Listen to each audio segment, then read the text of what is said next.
The House Oversight Committee will come to order. Madam Clerk, please take attendance. Chair Johnson. Here. Representatives Outman. Here. Whitinga. Here. Riley. Here. O'Malley. Here. Wozniak. Here. Brixey. Here. LeGrand. Young. Here. Mr. Chair, you do have a quorum. Thank you. Representative Outman moves to adopt the minutes from the September 9, 2021 committee meeting. Seeing no objection, the minutes are approved. Representative Outman also moves to adopt the minutes from the September 15, 2021 committee meeting.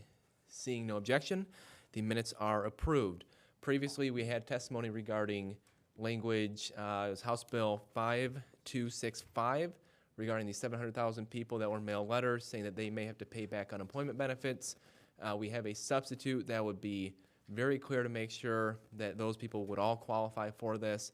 I know Rep. Young has legislation doing other things. The House Republicans were drafting other legislation, so we'll continue those conversations.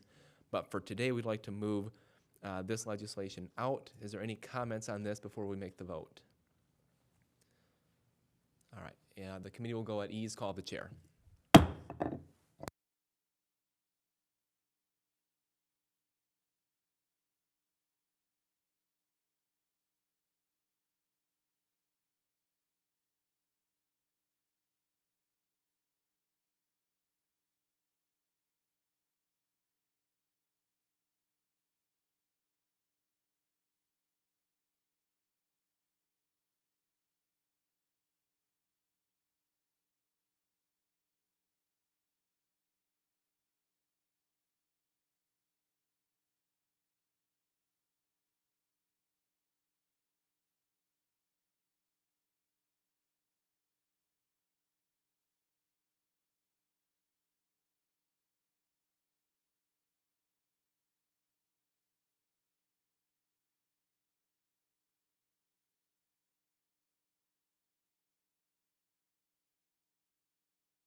The House Oversight Committee will come back to order.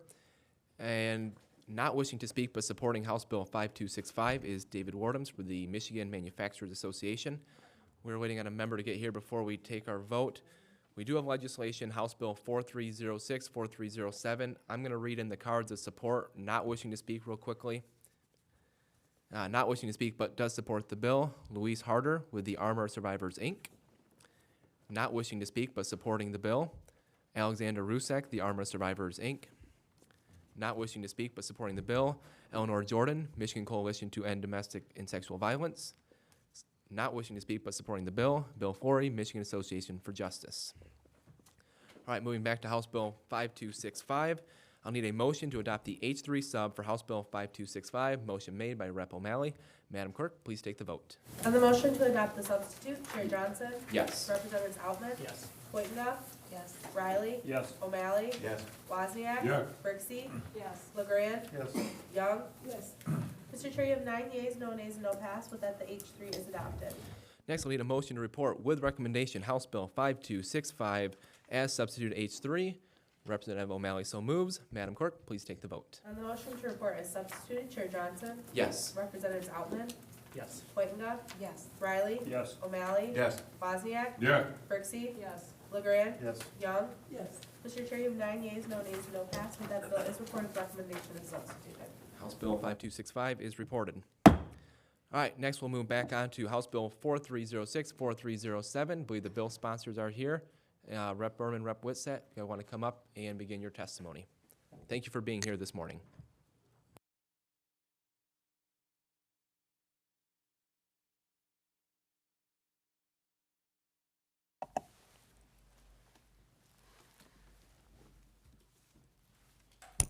Thank you, Chairman Johnson and members of the Oversight Committee for having us here today and taking up our bills 4306 and 4307.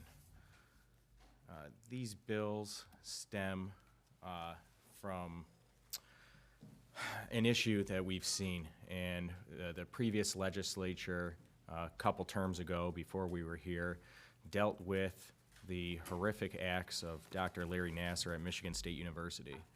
With what was exposed in that case, showed a deficiency in our laws and our reporting requirements and other facets that allowed abuses to occur at one of our public institutions. Because of that event, action was taken, a lot of bills were passed, our laws were amended, thinking, forward we wouldn't see something like that happen again. Unfortunately, what's come out at the University of Michigan at the hands of Dr. Anderson proved that wrong. We took a look at that situation and what was happening, and obviously what happened in response to the Larry Nassar scandal, and said, what could we do? What needs to be done? What other bills need to happen moving forward? This past week in Judiciary, we passed out some other trailer bills from the Larry Nassar abuse, and it shows that we have to continue looking at our laws and putting guards in place so that this doesn't happen. And more importantly, what our bills do is allow survivors of these horrific acts of abuse to get their day in court. It's not to tip the scales of justice one way or the other, but it's allow them to seek justice. My bill 4307 deals with our governmental immunity. We have broad governmental immunity provisions, and there's exceptions to governmental immunity. One of those exceptions is for medical care. And what we've seen is under the guise of medical care, some criminal sexual conduct and these abuses occur. Now, I'm not going to go into what's happening on the civil side or court or even criminal side actions, but we need to look, again, forward and back of, do the laws we have in place, are they adequate? Does there need to be a change? And I think my bill has a narrow scope of saying, if there's criminal sexual conduct from a government agency or agent, and someone either knew about it, right? You had to know about it, or should have known about it, and they didn't do anything to prevent it, and they allowed it to continue occurring, then there should be some liability. There shouldn't be able to hide behind the shield of governmental immunity. I think that makes sense. So that's basically 4307 in a nutshell. House Fiscal Analysis in front of you guys they always do a great job of summarizing these bills, but it's pretty plain easy. And 4306, Rep. Whitsett, her bill amends the statute of limitations, just like previously, again, with the Nassar victims allowing a 90-day window in the past. This opens up a window, a one-year window, for those who did suffer to get their day in court, to then have their claim accrue. There's a couple other things with the statute of limitations where we may hear about from some scientific evidence, and I know one of your colleagues up there on the committee, Rep. Brixey, is very knowledgeable about this area. We've had numerous conversations about this, and she's has a lot more knowledge in this topic than I do of the scientific aspect, but when being briefed on it, it makes a lot of sense to me. And that's why with statute of limitations, when you're looking at balance from one side or the other, you have to see, can't leave things up in perpetuity, but there has to be a good amount of time for people, for that claim to accrue, for them to realize it, and then be able to move forward and going into court. So what this does with the statute of limitations, it moves that 10-year period from when the claim accrues if you're a minor to if you're up to the age of 28 years old. And it was, or 3 years from when you realized that you have a claim to bring it forward, and this doubles that to 6 years, which there's a lot of other of our laws, like typically any criminal misdemeanor is typically a 6-year statute of limitations. So 3 years seems a little bit limited, and just trying to standardize that where we have in other areas of our law to give a good amount of time to bring forth that claim. 6 years is a breach of contract. Typical breach of contract, you have a 6-year claim. So just like any other type of civil criminal claims, we're just trying to standardize it so it makes sense that our law is kind of uniform.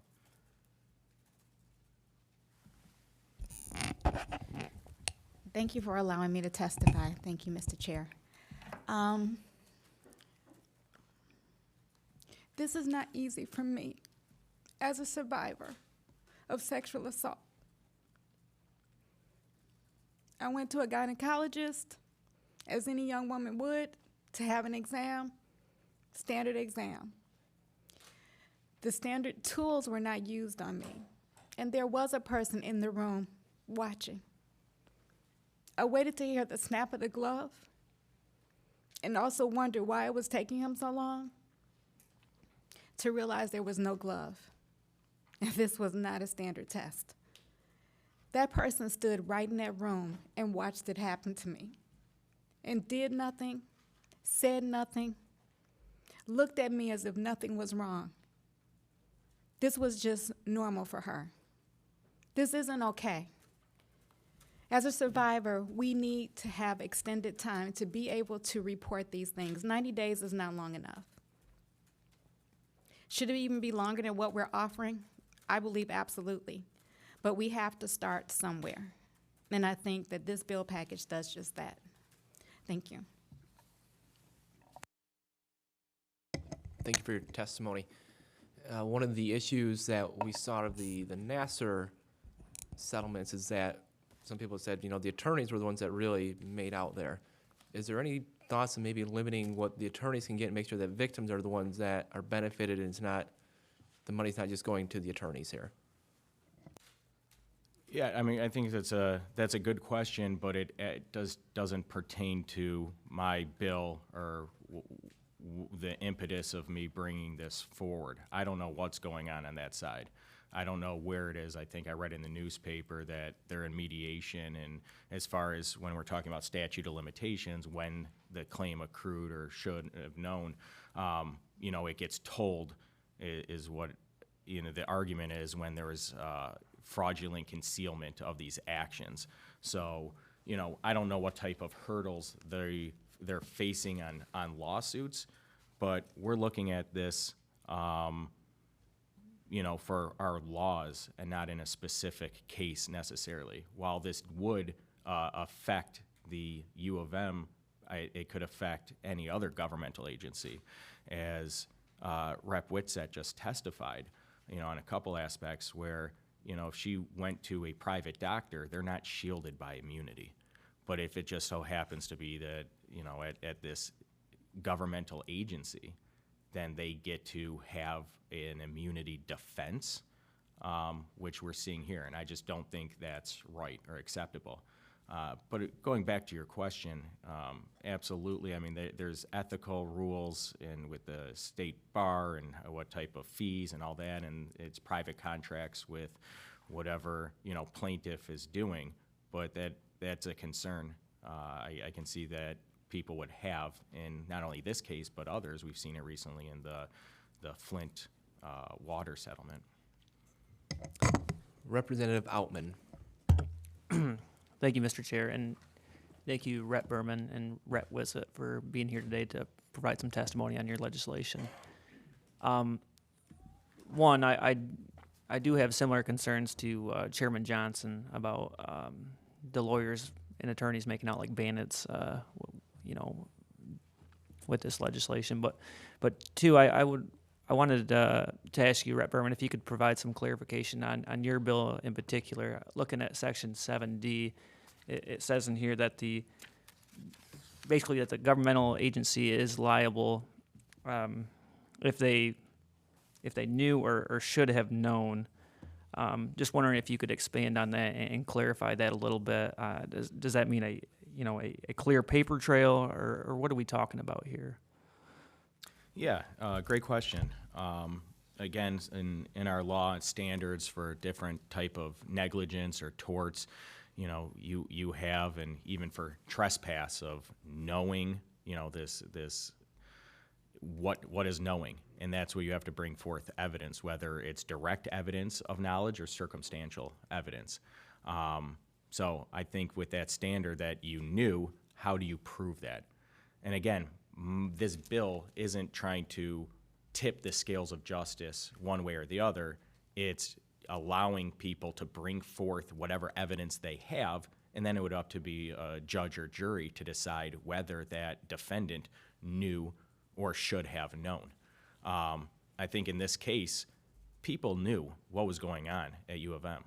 They should have known? No, they knew, and they actively covered it up. So when you're talking about that scenario, any other type of future scenario, when you have people that are coming forward and they are stopped from reporting, and maybe an agent, again, that's what I hear, an agent knows and has some type of direct knowledge of it and then covers it up, maybe there's not a written report. So it's not in evidence, that it's direct that they knew, but because that it was relayed to them, well, they should have known, right? But again, that's my interpretation, and it's, open up to that interpretation, and it's really, the main thing is saying you're not shielded by immunity, right? You're just like, hey, I have immunity, you can't bring forth this claim. We're putting a standard of knew or should have known, gets you into court, gets you to make your case of why that defendant knew or should have known. Again, it's not spelling out exactly, but it's giving people against that hurdle of immunity. Well, I'm just wondering if that might be an issue. It seems a little overly broad, and I'm not an attorney. I'm the farthest thing from an attorney. I was a excavator and home builder in my previous life, but I just wondered if maybe we should narrow that up and really spell that out in this legislation of what that means exactly to know or should have known. I don't know if someone like me, not being an attorney, could interpret that many different ways. So I'm just curious if that's a little too broad. That's just some concerns that I might have, so I just wanted to get your thoughts on that. Yeah, no, absolutely, and I'm willing to work with you or anybody else on any type of concerns and getting the language deemed acceptable moving forward. Sure. Thank you for being here. Nothing further, Mr. Chairman. Thank you. And I think sometimes hindsight can be 20/20. We can look back and say, oh, the signs were so obvious, but maybe at the time it's a little different. So if you're open to maybe some language to maybe put some parameters on what exactly should have known looks like, because your definition of that could be different than my definition. Absolutely. One judges and other judges could be different, so then it could depend on what court you sue in. So it might be valuable to put into the law what that should look like. Representative Brixey.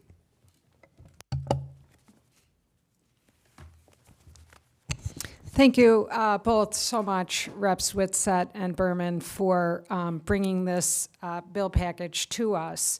What my colleagues who are serve on this committee with me know that I often say one of our jobs as lawmakers is to find problems and to fix them. That's one of the things that we're really charged with in terms of responsibilities. And I appreciate your work on this legislation. It's critically important because we've seen that it's important to remember that, prior to the 2018 reforms, folks who were survivors only had 3 years to come forward.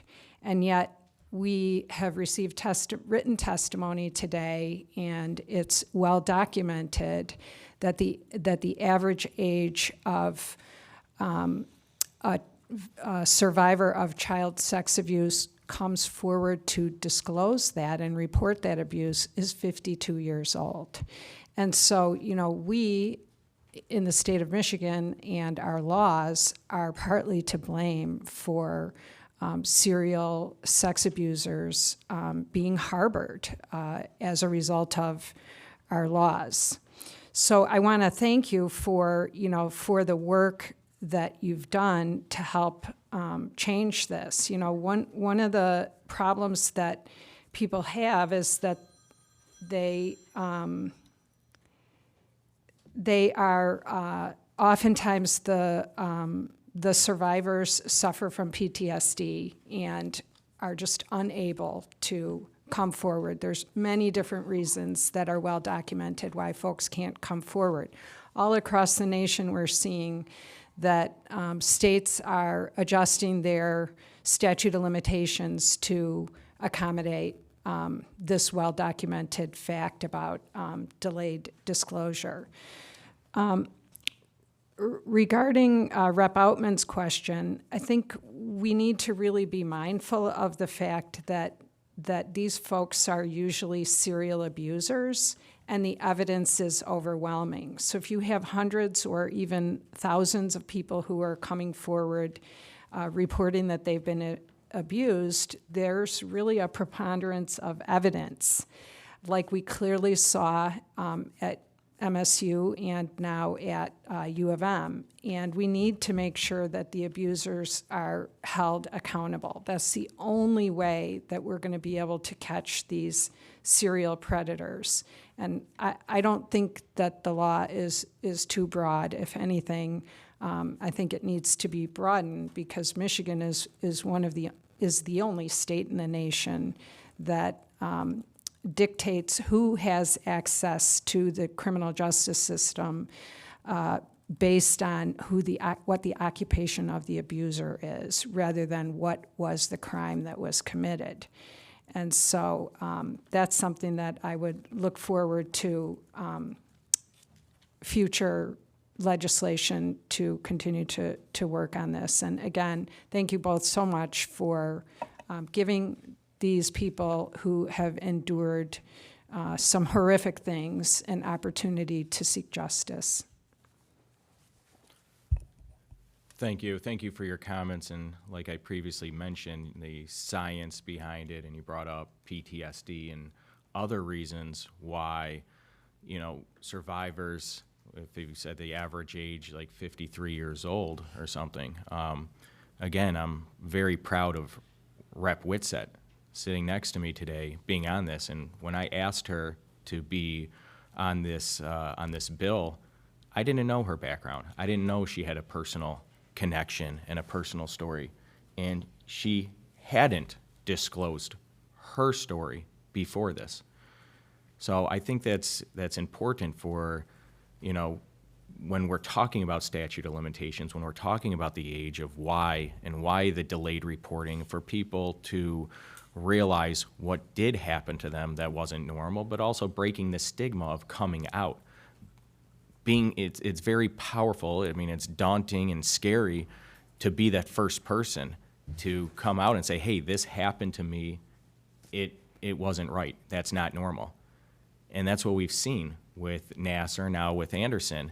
You get the 1, 2, 3, and it's like, hey, that also happened to me. And having that support system and saying it's okay to come out, and, besides, and it obviously, it's unimaginable to me of having this pain and reliving it in this testimony, reliving what's happened to these people. And it's, again, it's unimaginable, and I'm just so proud by their strength coming forward. But that's what it takes to make a change, right? we deal with legislation all the time with little issues, big issues, but it, you know, something like this with the sensitive nature of the topic, and I've got it of, you know, why does it take so long? Wouldn't you have known? I mean, it goes beyond that. I mean, with psychology, media, just life experience, there's a lot of different reasons. But, you know, today we see it, and it takes courage. Courage to be here and to stand up and to do what's right.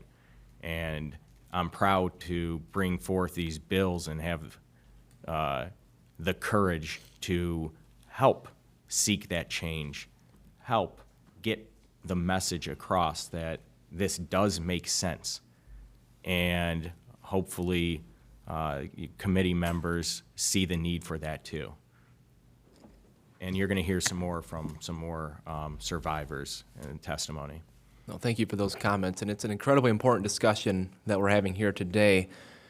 Make sure as we're crafting this legislation, we got to be very careful. Keep in mind the survivors of Dr. Nasser and Dr. Anderson, but at the same time, we need to keep in mind people who are innocent too. You know, I've had the opportunity to visit with those who were wrongfully convicted and then acquitted later in life.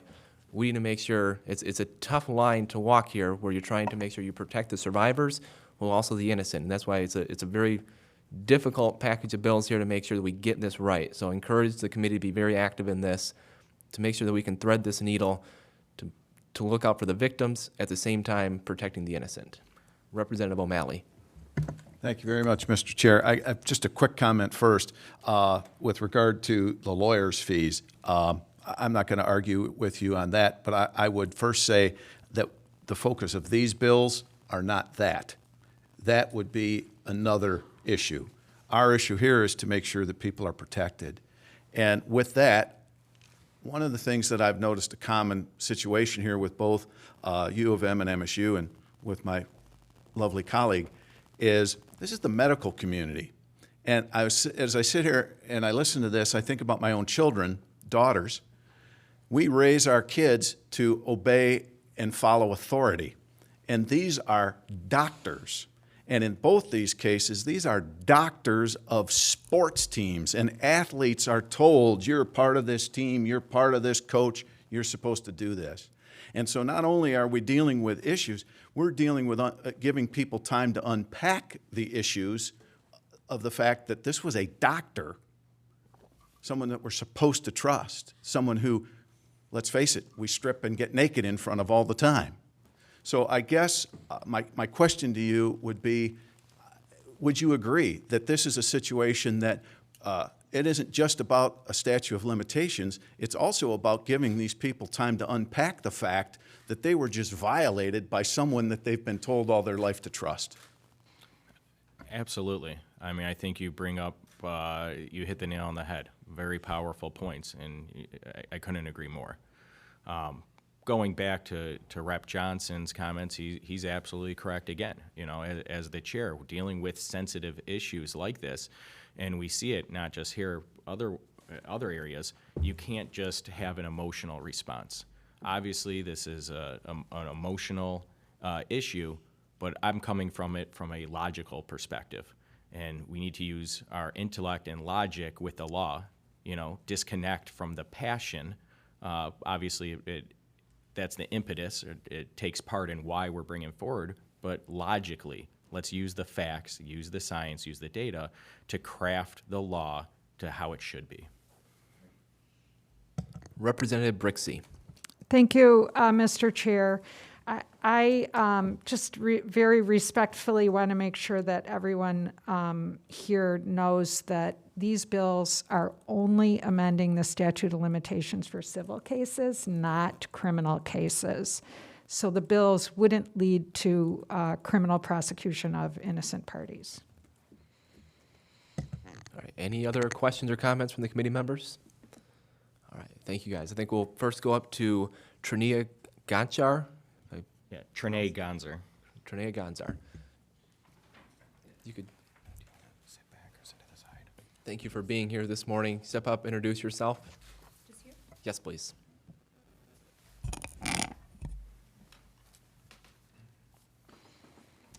Good morning. Thank you for the opportunity to speak to you on behalf of survivors of sexual assault. My name is Trinae Gonzar, and I stand here today first as an ally of my brothers and sisters that have gone under the guise of Dr. Anderson at the University of Michigan, but all survivors of sexual assault.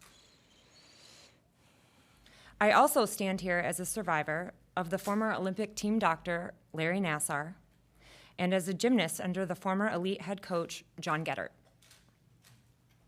My abuse began for me when I was 8 and lasted until I was 24.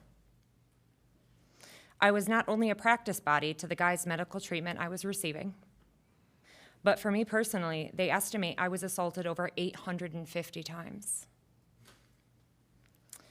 I trained with an extremely competitive, hand-picked group of elite gymnasts who ultimately shared the same perpetrator, where we explained that due to my injuries, I would require this treatment. As an athlete and as a child, who was I to doubt?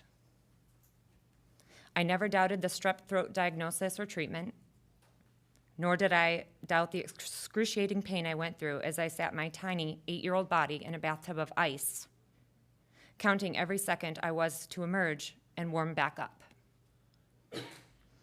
I was a long-standing believer that the treatments I had received from Larry Nassar were all with the intention to do no harm,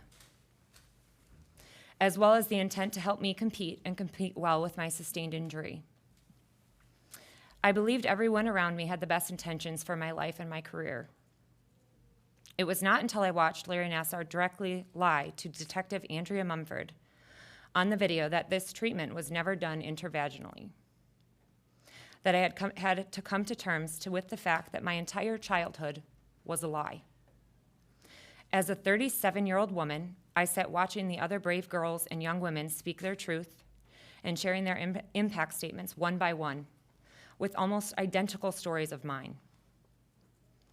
At 37 years old was the first moment in my life I realized I was assaulted.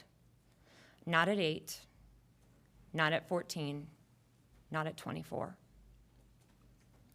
Assault takes time to process. Just because someone was raped early as a child, they should not be penalized. They should still be protected and offered justice. I now work as a director at Avalon Healing Center, a comprehensive sexual assault healing center in the city of Detroit. As I started working in this field, I learned so much about how my story, all things media aside, were textbook. I learned that the grooming process can take years, that grooming by definition is a manipulative behavior that the abuser uses to gain access to potential victims, where they coerce their victims to agree to the abuse and reduce the risk of being caught. Abusers use positions of power to gain access to their victims, as well as create a trust development and make their behavior and abuse seem natural.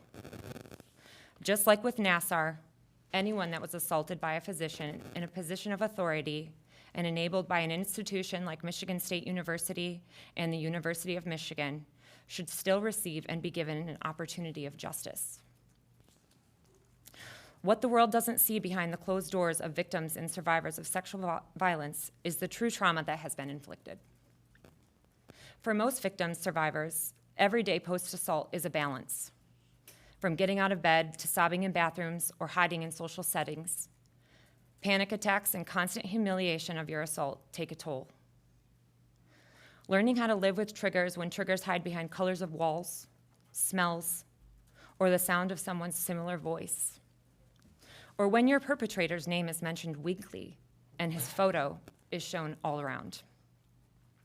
I can tell you that about the survivors that have to sit in waiting rooms after being assaulted and become a human crime scene. I can tell you that nobody likes to feel, no matter how much of a spokesperson you are, that you were sexually assaulted by someone else.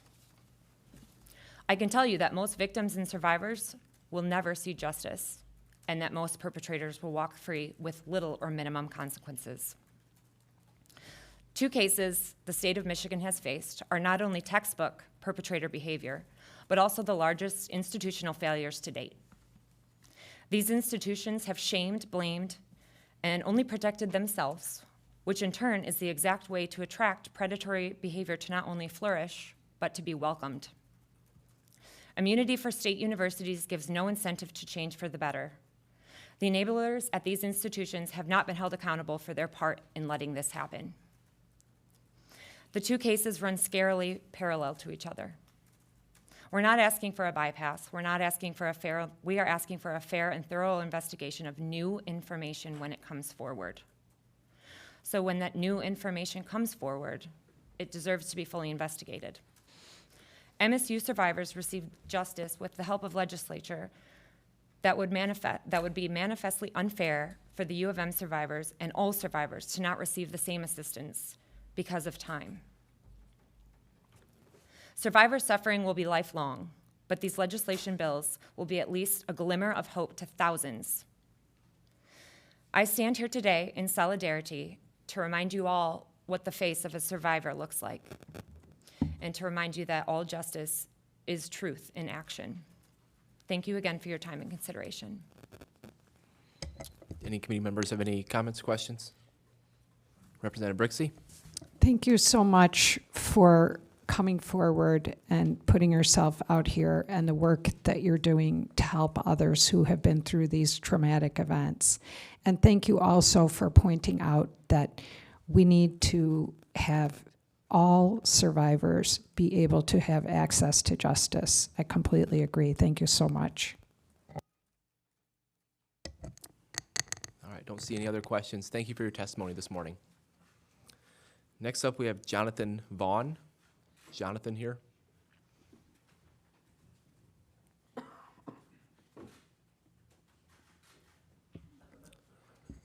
Thank you for being here this morning. If you'd introduce yourself briefly. My name is Jonathan Vaughn. Attended the University of Michigan from 1988 to 1991, where I was a member of the football team.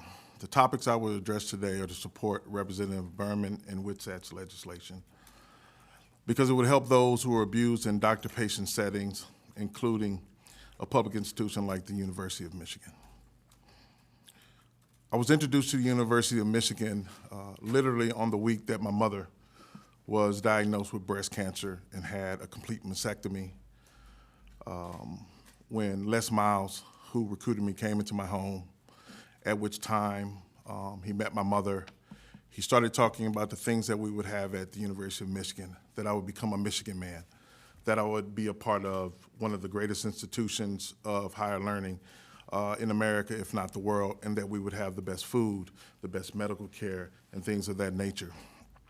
I met Bo Schembechler in January of 1988 on my recruiting trip, and one of the things that drew me to the University of Michigan is he asked how my mother was doing because she was still recovering from her surgery and couldn't come on that recruiting trip. Throughout my time at the University of Michigan, I repeatedly saw the University of Michigan Dr. Robert Anderson for what I was led to believe was important medical care. I went to Dr. Anderson because I assumed that proper protocols would be taken to ensure that I was healthy enough to participate and compete. As student athletes, we were always directed by our trainers, physical therapists, and doctors to follow their care so that we could get back on the field, the ice, or the mat. We automatically relied on our coaches, trainers, and the University of Michigan itself to put our health and safety first. Furthermore, at the University of Michigan, we were told that we would receive the best care. The University of Michigan had one of the best hospitals in the world. Coach Schembechler said that there was no finer care anywhere in the world. Not only did many of us believe this, we were sold on being part of a team and being a Michigan man. And quite frankly, I was an ignorant and naive 18, 19, and 20-year-old, like hundreds of other scholarship athletes, blue-collar kids who did not know what was and what was not proper medical care. We trusted our doctors, and especially trusted U of M doctors, who wouldn't. Now in 2021, as a 51-year-old man, I know that we were abused, assaulted, raped. It has also become very clear that the University of Michigan knew as proven in the WilmerHale report. WilmerHale, if you don't know, was an independent report that the University of Michigan paid $5 million. And in their own report, found a 30-year pattern of sexual abuse of hundreds of U of M athletes, students, and other innocents. U of M's own law firm found this. The U of M refused to act to protect its athletes and its students. Indeed, Dr. Anderson was fired for the first time by U of M vice president in August of 1979. Yet someone let him back, and 9 years later, he abused me.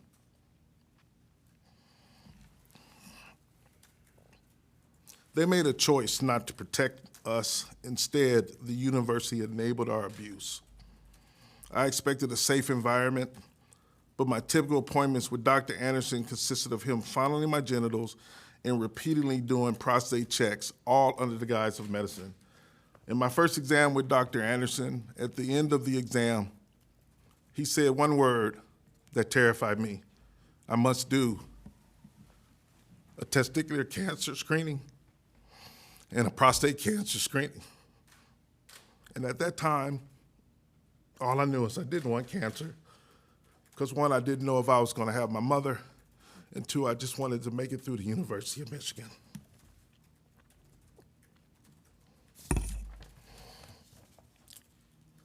The continuous visits with Dr. Anderson changed my life tremendously. I and so many other athletes were forced to submit to having samples. And let me be blunt, and I hope to not sound offensive, that he was doing a study that he said was sponsored by the university, in which he would take our semen samples our freshman year and study them as outgoing seniors. But that he had to take those samples.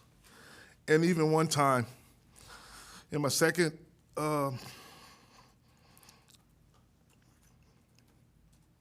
exam with the semen samples, he made an offhanded comment about, in this andrology study, haha, I'm attempting to create the perfect black athlete.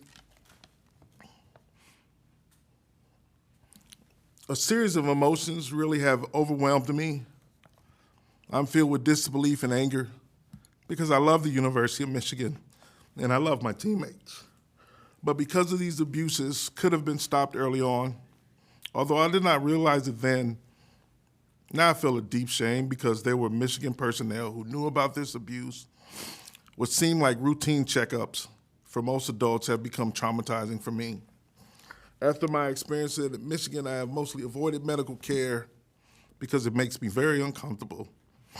And I fear that similar experiences could potentially happen again. In our lives, especially as young age, we are taught that doctors are in a position of authority due to their knowledge and healing powers. Doctors have a license to touch. When this license to touch is taken for granted and abused, it becomes catastrophe and assault. I'm here today because I support any effort to further empower survivors of this abuse. I fully support Representative Berman and Witset's legislation and strongly encourage the legislature to pass into law. I'm going to read a quote that I live by since learning of this. And I say to you this morning that you have never found something so dear and so precious that you will die for it. Then you aren't fit to live. You may be 38 years old, as I am to be, and one day some great opportunity stands before you and calls upon you to stand up for some great principle, some great issue, some great cause, and you refuse to do it because you are afraid. You refuse to do it because you want to live longer. You're afraid that you will lose your job, or you're afraid that you will be criticized, or that you will lose your popularity, or you're afraid that somebody will stab you or shoot you at you or bomb your house, and so you refuse to take a stand. Well, you may go on and live until you are 90, but you are just as dead at 38 as you would be at 90.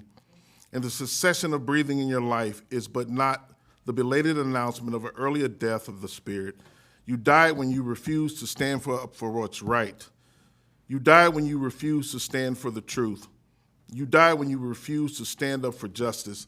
That was Martin Luther King in 1967, 1 year after Dr. Anderson stood and started his reign of terror at the University of Michigan.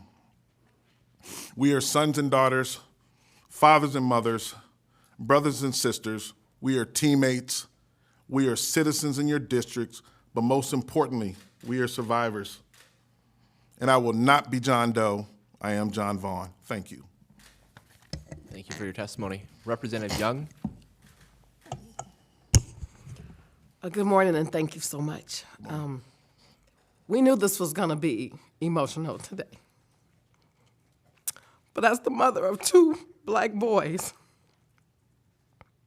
we put our trust in doctors. And knowing how difficult it already is for African American males to see doctors, we already know you guys won't go.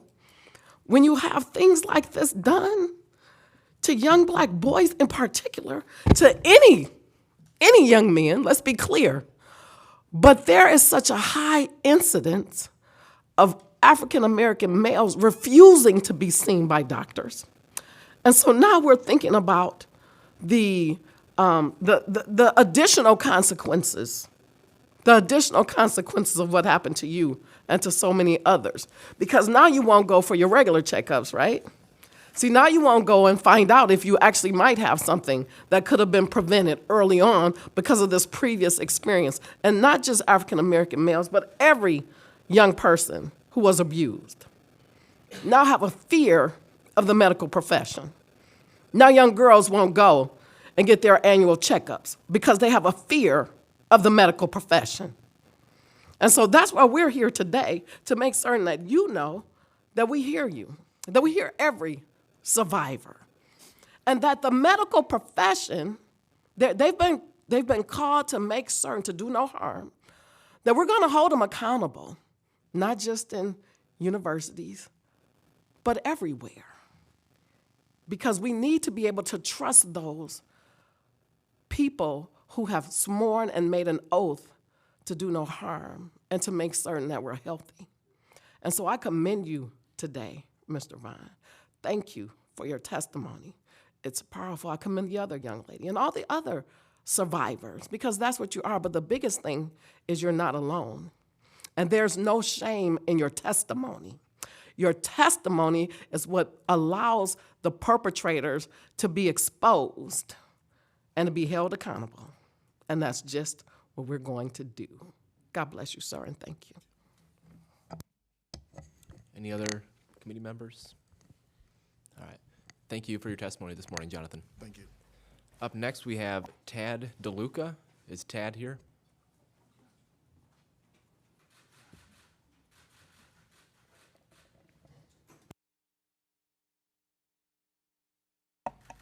I'm Tad DeLuca. I attended the University of Michigan from 1972 to 1976. I was on the wrestling team from 1972 to 1975.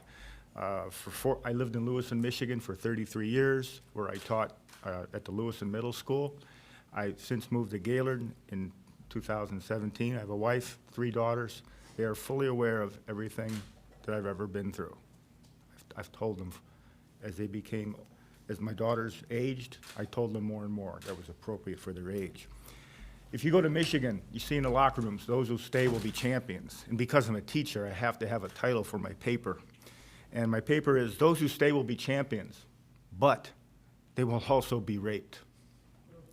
The Department of Justice defines rape as, quote, the penetration, no matter how slight, of the vagina or anus with any body part or object, or oral penetration by a sex organ of another person without the consent of the victim, unquote. When we were recruited, the coaches promised our parents that they would look after us and be our, quote, parents away from home, unquote. Despite these assurances, as a 17-year-old student athlete at the University of Michigan, I was raped by Dr. Anderson at least 4 times before I turned 18 in December. I, along with the hundreds, if not thousands, of survivors were raped by this doctor. He did not do, it was not medical treatment gone wrong, it was rape. But I didn't know it at the time. By my junior year, Anderson's abuse had affected me negatively, academically, athletically, socially. If being on the team meant that I had to go see him, it was like, nope, I wasn't going to do it anymore. I remember the exact moment when I said, no, I'm done. I'm not seeing him. I remember that. I know right where I was. And one of the persons who was with me at that time is actually in the back of the room right now. I told the Michigan wrestling coach, I wrote a letter. It was a cry for help letter. I wrote the coach and I said, Dr. Anderson's nickname is, quote, Dr. Drop Your Drawers Anderson, unquote. I told him that, quote, something is wrong with Dr. Anderson. Regardless of what you see him for, he makes you drop your drawers and cough. At age 20, I didn't even begin to know how to talk about the prostate exam and I didn't know how to put that down. I wrote in my letter that the traumas of seeing Dr. Anderson were causing me to wet my bed and soil myself, 20 years old. I told him that I was broken and I'd lost my love for wrestling. I reported Dr. Anderson to the University of Michigan. The letter's still around. The letter still exists, copies of it. I tried to put an end to Dr. Anderson's unfettered access to young men like myself. After my cry for help letter, I got a letter from the legendary and powerful athletic director, Don Canham. He basically says, hey, your scholarship's gone. You're not on the team. Rather than fire Dr. Anderson, report him to the police, or notify the Michigan licensing board, medical licensing board, Don Canham punished me. My punishment for trying to stop Dr. Anderson was one, I suffered near total humiliation when the wrestling coach read parts of my letters, grossly out of context, to the team. There's a man in this room who was in that room and heard that. I hadn't seen him in 40-some years. He brought that up to me last week. The second thing that's happened, I was kicked off the team. Third thing, I had two roommates who were, I talk to them and I see them all the time. There were at least 2 attempts by Michigan to break the lease and get them to move away from me. That would have been a disaster for me at that time. And I don't know which one of these is the biggest, but I had a full out-of-state ride from Illinois. Everything was paid for, out-of-state tuition. It was just taken away as punishment. The lesson was clear. If you try to stand up for yourself and do the right thing, Michigan will destroy you. They will pound you down. They did. Lesson learned. Michigan's own Wilmer Hale report shows that the complaints about Anderson appeared shortly after he was hired in 1966. The complaints didn't matter. The University of Michigan employed and protected him through all complaints, before and after mine. For 3.5 decades, U of M protected a rapist rather than the young, vulnerable students it had promised to take care of. In July of 2018, inspired by the brave survivors of Michigan State University, Trine, I wrote a letter to now Athletic Director Ward Manuel. I told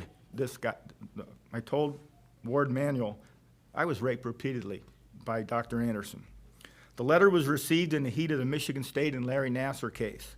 The current U of M administration sat on it for many, many months before turning it over to the Michigan State Police or the University of Michigan.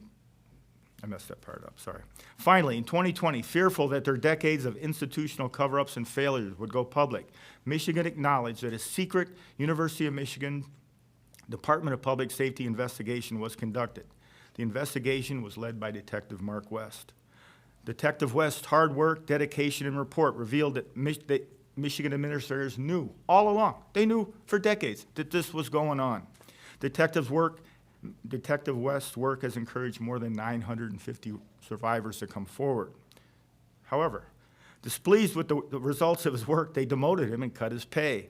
Mark West is no longer a detective. Again, a lesson learned. If you stand up to U of M, they will pound you. In 2020, the University of Michigan authorized a private investigation and report into the university's failures.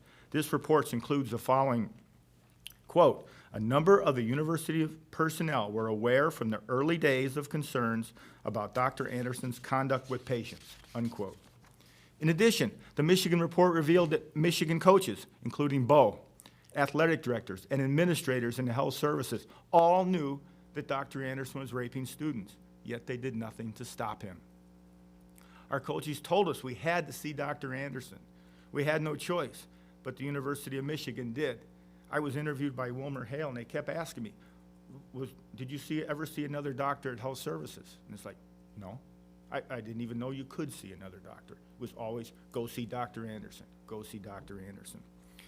Michigan chose to protect perhaps the most aggressive male-on-male rapist in collegiate sports history.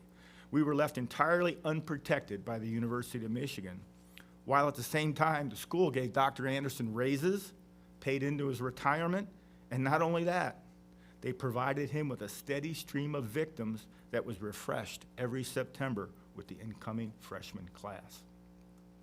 Since our stories have been told, current Michigan employees have called us liars and called it into question the truthfulness of our experiences.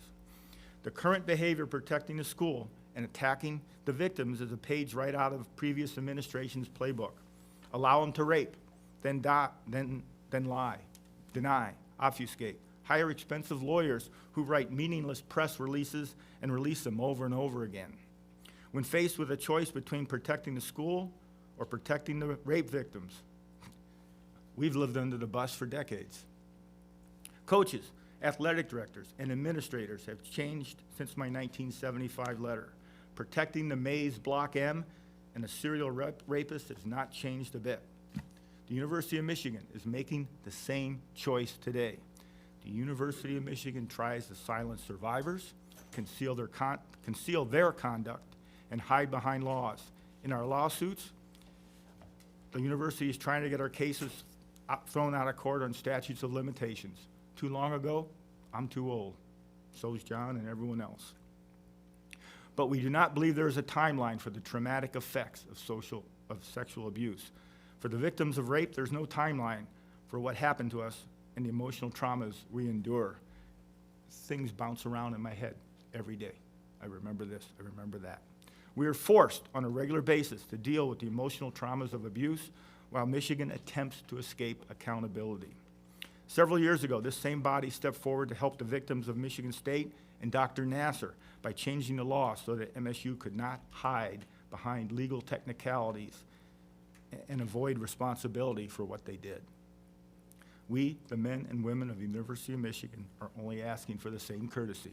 Nothing more, nothing less.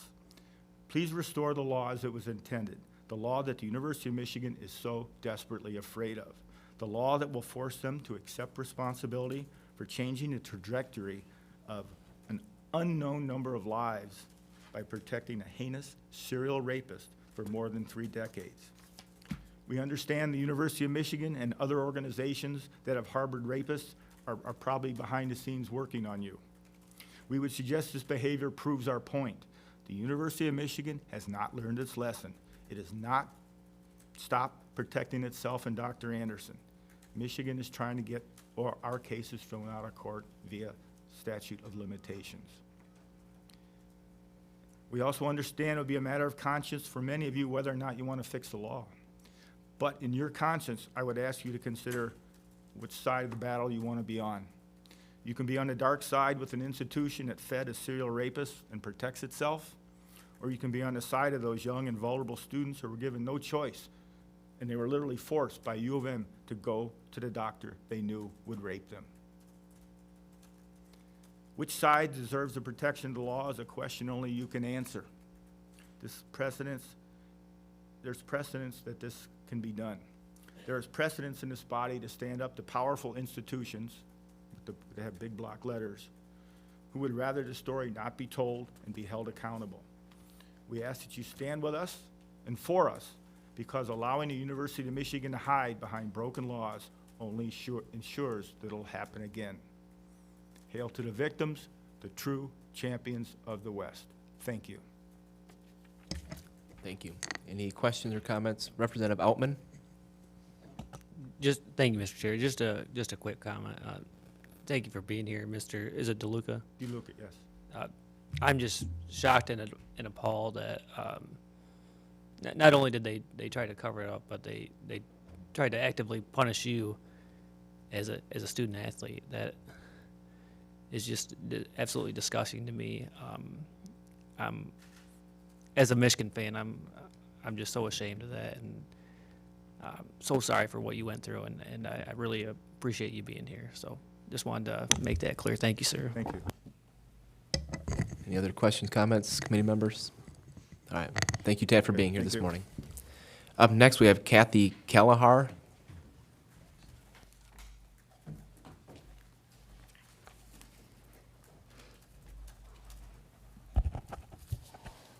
Hello, I am Kathy Callahar. I was born and raised in the Midland area and currently live in Harbor Springs, Michigan. I became a University of Michigan student in 1973 and completed undergraduate and graduate degrees in 1979. For most of my career, I worked as a master's level clinical psychologist. Much of my work included conducting court-ordered evaluations of sexual assault victims and perpetrators in northern Michigan. The Department of Justice, as Tad said, defines rape as the penetration, no matter how slight, of the vagina or anus with any body part or object, or oral penetration by a sex organ of another person without the consent of the victim. In 1973, I was raped by the University of Michigan through their employee, Dr. Robert Anderson. I was a member of the women's varsity tennis team during my freshman year in 1973. As a student athlete, we were required to see Dr. Anderson for our sports physical. No female or other physician was offered. Within a few days of arrival on campus, I had my sports physical with Dr. Robert Anderson. It was not a physical. It was a rape. My exam with Dr. Anderson was unlike any previous sports physical. Anderson was abrupt, crude, and mean. No nurse was present, and I was instructed by Anderson to fully disrobe while he examined me, a significant departure from what I expected. After looking at my eyes, my ears, nose, and throat, Anderson moved to my sex organs without describing what was going to happen. He grabbed my breast. He squeezed them firmly. It was totally different than how my breast examination was done in my prior gynecological exam. Anderson commented about the extremely large size of my breast. He told me I should have them cut down. Because while men like large breasts, mine were so large they were not attractive to men. While grabbing one of my breasts, he noted it was too big to even fit in his hand. I could no longer look at him. He tried to convince me surgery was my best option and asked me if I would consider it.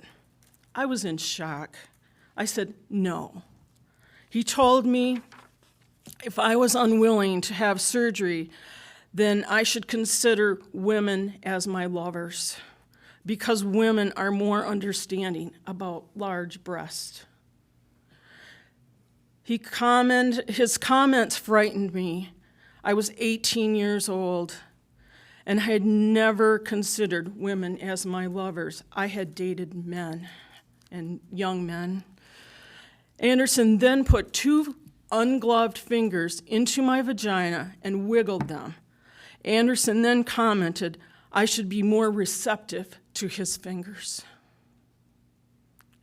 I wanted to disappear from the exam table and into the wall. Before Anderson departed the room, he told me since I was unwilling to consider surgery, he would give me a referral to see a woman therapist at the University Health Services, and she would help me figure out my breast and my liver problem. I remember crying as I dressed and tried to regroup before leaving the room. I didn't want my teammates to see me crying. I was in disbelief that a doctor informed me my only option other than cutting my breasts was to become a lesbian. Anderson turned my sports physical into his bizarre and inappropriate torture event. Not only had he physically violated my body, his words harmed my mind and my spirit. He took pleasure in handing out his cruel comments and his medical opinions. The word cutting, rather than reduction, was an example of how he inflicted maximum psychological impact as a physician. He was an arrogant man, the coldest and meanest psychopath I ever met. Remember, I was the clinical evaluator of perpetrators, and I evaluated these people quite regularly.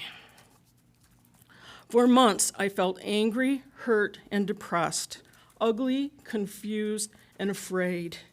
I sometimes crossed the street to stay away from the building where he worked. I was having frequent flashbacks, nightmares, anxiety, panic attacks, and I became hypervigilant.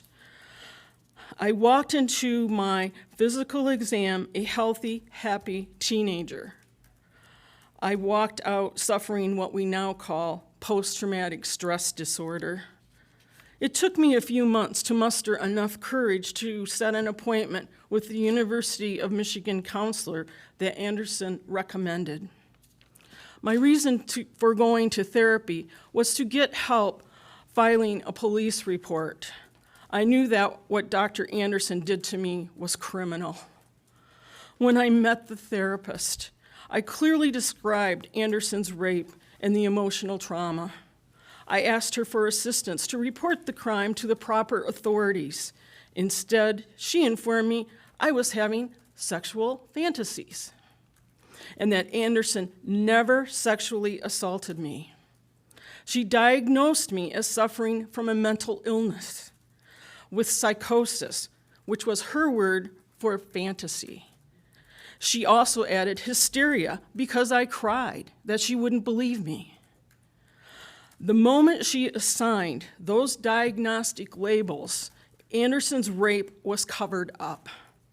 I could not receive assistance in reporting the crime to law enforcement because the therapist concluded it never happened.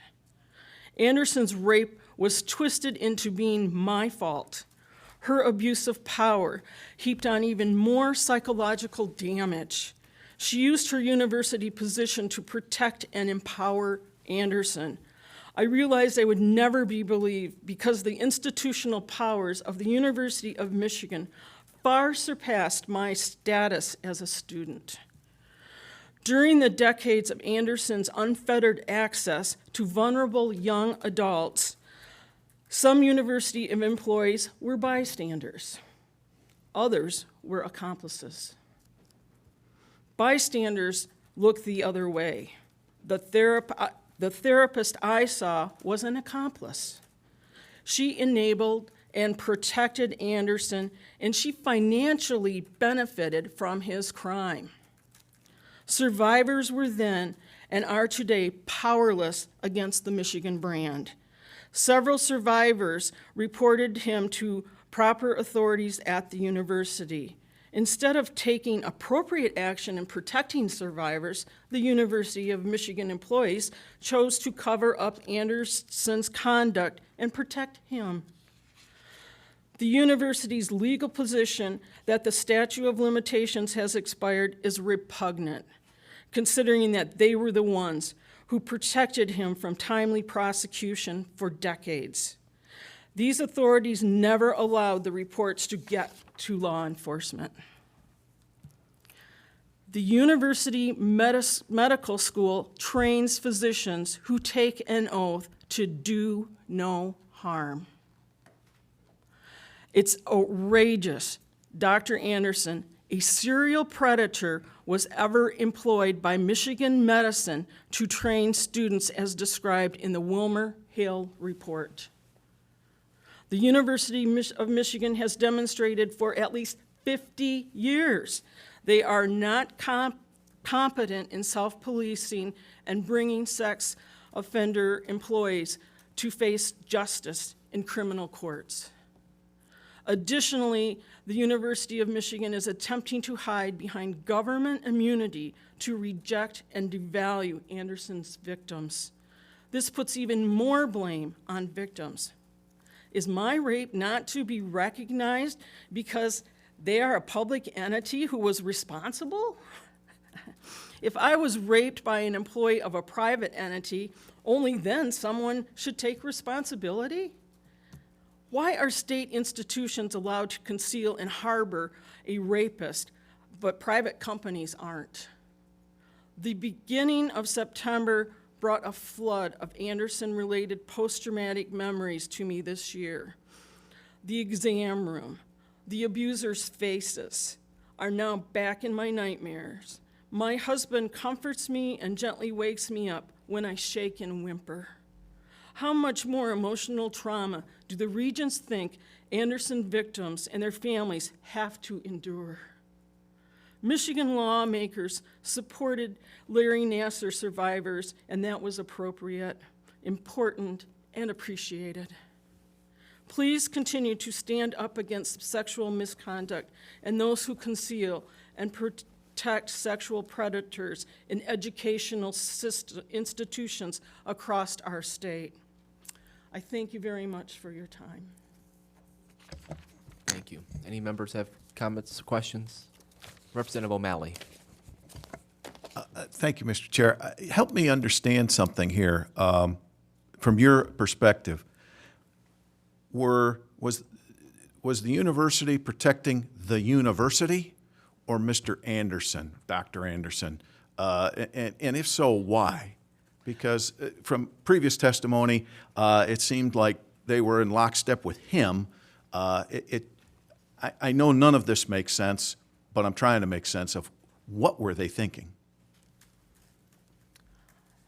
I don't think they had a moral compass. That explains a lot. Thank you. Can I answer that question, sir? Sir Jonathan, do you want to step up, please, to the mic so we can hear you?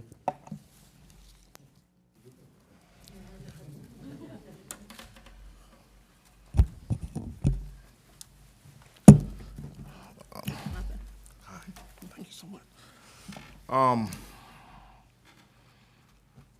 They're not here today, but I've had teammates firsthand.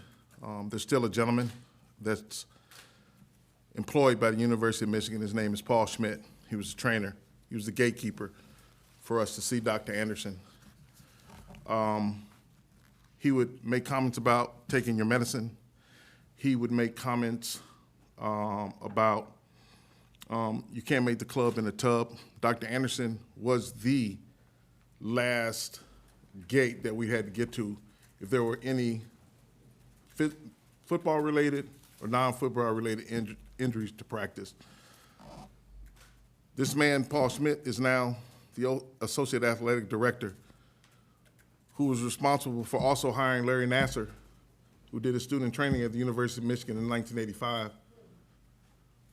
where Paul Schmidt also did his residency under Dr. Strauss at Ohio State.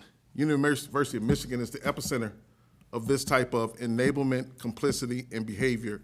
There were coaches during my era that I might have heard from teammates that would threaten players if they were on the border of being able to play and not play.